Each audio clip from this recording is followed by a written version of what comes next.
Salam, perkenalkan nama saya Mendrani Snae, NIM 102-2022-0020, kelas A, Prodi Pendidikan Kristen Anak Usia Dini. Di sini saya akan menjelaskan tentang ketahanan nasional dan bela negara. A. Menelusuri konsep dan urgensi ketahanan nasional dan bela negara. Secara etimologi, ketahanan berasal dari kata tahan, yang berarti tabah, kuat, dapat menguasai diri, gigih, dan tidak mengenal menyerah. Ketahanan memiliki makna mampu, tahan dan kuat menghadapi segala bentuk tantangan dan ancaman yang ada guna menjamin kelangsungan hidupnya. Kata nasional berasal dari kata nation, yang berarti bangsa sebagai pengertian politik. Bangsa dalam pengertian politik adalah persekutuan hidup dari orang-orang yang telah bernegara. Wajah ketahanan 1. Wajah ketahanan nasional Indonesia. Menurut GPH S. Surya Mataraman, terdapat 3 pengertian ketahanan nasional atau disebut wajah ketahanan nasional. Yang pertama, ketahanan nasional sebagai konsepsi atau doktrin. Yang kedua, ketahanan nasional sebagai kondisi. Yang ketiga, ketahanan nasional sebagai strategi, cara atau pendekatan.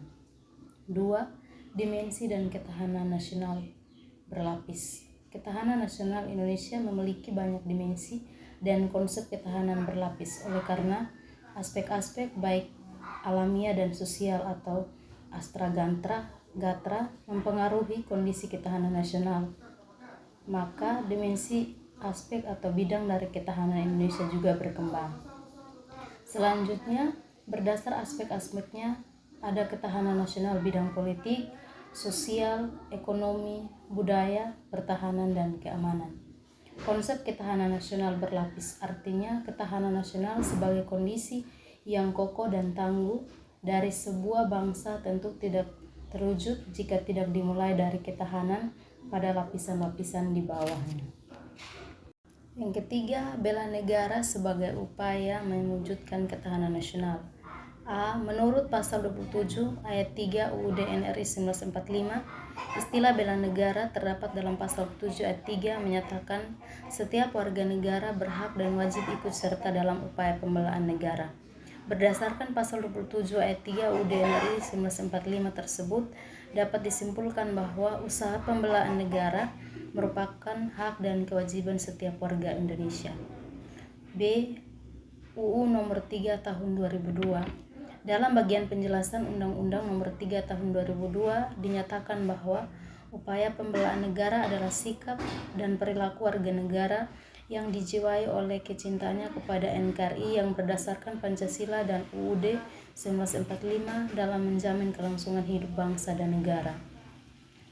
B. Menanya alasan mengapa diperlukan ketahanan nasional dan bela negara. Dalam sejarah dunia, ada banyak contoh negara yang hilang atau bubar ketika mengarungi kehidupannya. Dalam lingkup kecil, ketahanan nasional pada aspek-aspek tertentu juga turut menentukan kelangsungan hidup sebagai sebuah negara.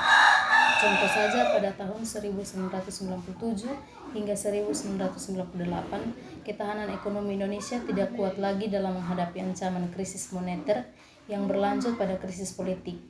Ketahanan nasional memiliki banyak dimensi atau aspek serta adanya ketahanan nasional berlapis. C. Menggali sumber historis, sosiologis politik tentang ketahanan nasional dan bela negara.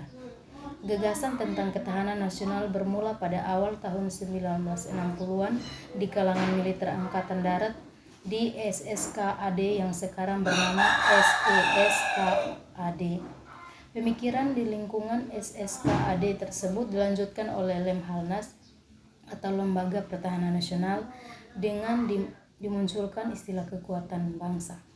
Perkembangan selanjutnya, rumusan ketahanan nasional masuk dalam GBHN sebagai hasil ketetapan MPR.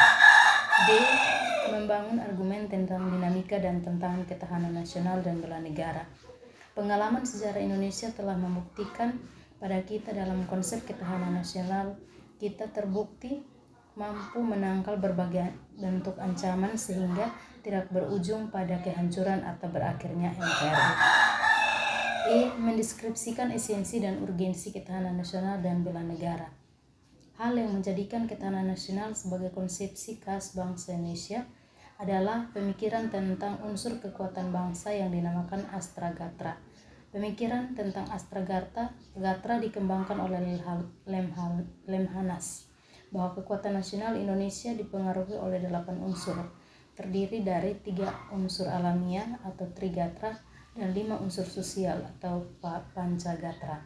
Unsur atau gatra dalam ketahanan nasional Indonesia tersebut adalah: pertama, 3 aspek kehidupan atau Trigatra, yang terdiri dari 1. Gatra letak dan kedudukan geografi, yang kedua gatra keadaan dan kekayaan alam, yang ketiga gatra keadaan dan kemampuan penduduk. 5 aspek kehidupan sosial atau Pancagatra, yang terdiri dari: yang pertama gatra ideologi, yang kedua gatra politik, yang ketiga gatra ekonomi, yang keempat gatra sosial budaya, yang kelima gatra pertahanan dan keamanan. Nomor 3 tahun 2002 tentang pertahanan negara. Pertahanan negara Indonesia bersifat semesta dengan menempatkan Tentara Nasional Indonesia sebagai komponen utama, sedangkan dalam menghadapi ancaman militer, sistem pertahanan nasional menempatkan lembaga pemerintah di luar bidang pertahanan sebagai unsur utama. Esensi dan urgensi bela negara. A. Bela negara secara fisik. Menurut UU nomor 3 tahun 2002 tentang pertahanan negara, keikutsertaan warga negara dalam bela negara secara fisik dapat dilaksanakan dengan menjadi anggota Tentara Nasional Indonesia dan pelatihan dasar kemiliteran. B. Bela negara secara non-fisik. Pertama, mengikuti pendidikan kewarganegaraan baik melalui jalur formal dan non-formal. Yang kedua, melaksanakan kehidupan berdemokrasi dengan menghargai perbedaan pendapat dan tidak memaksakan kehendak dalam memecahkan masalah bersama. Yang ketiga, pengabdian yang tulus kepada lingkungan sekitar dengan menanam, memelihara, dan melestarikan. Yang keempat, berkarya nyata untuk kemanusiaan demi memajukan bangsa dan negara. Yang kelima, berperan aktif dalam ikut menanggulangi ancaman, terutama ancaman nirmiliter, misal menjadi sukarelawan bencana banjir. Yang keenam, mengikuti kegiatan mental spiritual di kalangan masyarakat agar dapat menangkal pengaruh budaya asing yang tidak sesuai dengan norma-norma kehidupan bangsa Indonesia. Yang ketujuh, membayar pajak dan retribusi yang berfungsi sebagai pembayaran negara